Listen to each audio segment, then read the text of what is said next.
Hello friend, welcome to my channel. আজি আপোনালোকৰ মই আলোচনা কৰিম আপোনালোকে কেনেকৈ ফেসবুক পেজ ডিলিট কৰিব পাৰিব একেবাৰে সহজতে। আজি আপোনালোকৰ মাজত দেখাম কেনেকৈ আপোনালোকে একেবাৰে সহজতে আপোনালোকে কেনেকৈ ফেসবুক পেজ ডিলিট কৰিব পাৰিব।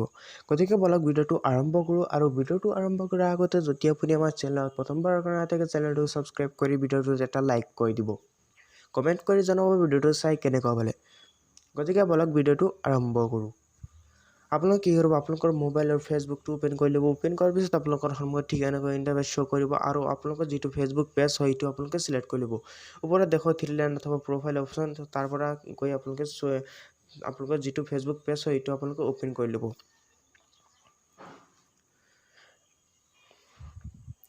ফেসবুক পেজটো ওপেন কৰাৰ পিছত আপোনালোকৰ ফেসবুক পেজটো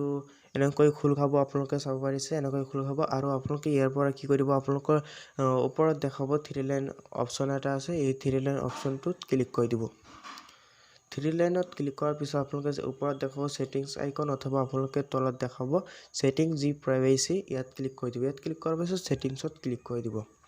সেটিংসত ক্লিক কৰাৰ পিছত পেজ সেটিং এটা অপচন দেখাব এই পেজ সেটিং অপচনটোত ক্লিক কৰি দিব পেজ সেটিং অপচনটোত ক্লিক কৰাৰ পিছত আপোনালোকৰ সন্মুখত ঠিক এনেকৈ ইন্টাৰফেস শো কৰিব আপোনালোকে কি কৰিব স্ক্ৰল ডাউন কৰি তলত আহিব স্ক্ৰল ডাউন কৰি তলত অহাৰ পিছত অলপ তলত আহিব আৰু ইয়াত দেখাব এক্সেস এণ্ড কন্ট্ৰোল ইয়াত ক্লিক কৰি দিব ইয়াত ক্লিক কৰাৰ পিছত এনেকৈ ইন্টাৰফেস শো কৰিব আৰু আপোনালোকে দেখা পাইছে এই অপচনটোত ক্লিক কৰি দিব এই অপচনটোত ক্লিক কৰাৰ পিছত আপোনালোকৰ সন্মুখত ঠিক এনেকৈ ইন্টাৰফেস শো কৰিব আৰু আপোনালোকৰ সন্মুখত ঠিক এটো আপোনালোকে সিলেক্ট কৰি দিব ডিলিট পেজ আৰু কন্টিনিউত ক্লিক কৰি দিব কন্টিনিউত ক্লিক কৰাৰ পিছত আপোনালোকে যিকোনো এটা কাৰণ সিলেক্ট কৰিব আপোনালোকৰ ফেসবুক কিয় আপোনালোকে ফেসবুক পেজটো ডিলিট কৰিব খোজে তো কন্টিনিউত ক্লিক কৰাৰ পিছত আকৌ এবাৰ কন্টিনিউত ক্লিক কৰি দিব কন্টিনিউত ক্লিক কৰাৰ পিছত আপোনালোকে স্ক্ৰল ডাউন কৰি তলত আহিব আৰু তলত দেখাব এটা কন্টিনিউ অপচন আছে ইয়াত ক্লিক কৰি দিব কন্টিনিউত ক্লিক কৰাৰ পিছত আপোনালোকৰ যেটো ফেসবুক আইডিৰ পাসওয়াৰ্ড হয় এই পাসওয়াৰ্ডটো ইয়াত দি দিব ফেসবুক আইডিৰ পাসওয়াৰ্ডটো দি কিনে কন্টিনিউত ক্লিক কৰাৰ পিছত আপোনালোকে আকৌ কন্টিনিউত ক্লিক কৰি দিব আৰু আপোনালোকৰ ফেসবুক পেজটো শো কৰিব ডিলিট পেজ ইয়াত ক্লিক কৰি দিব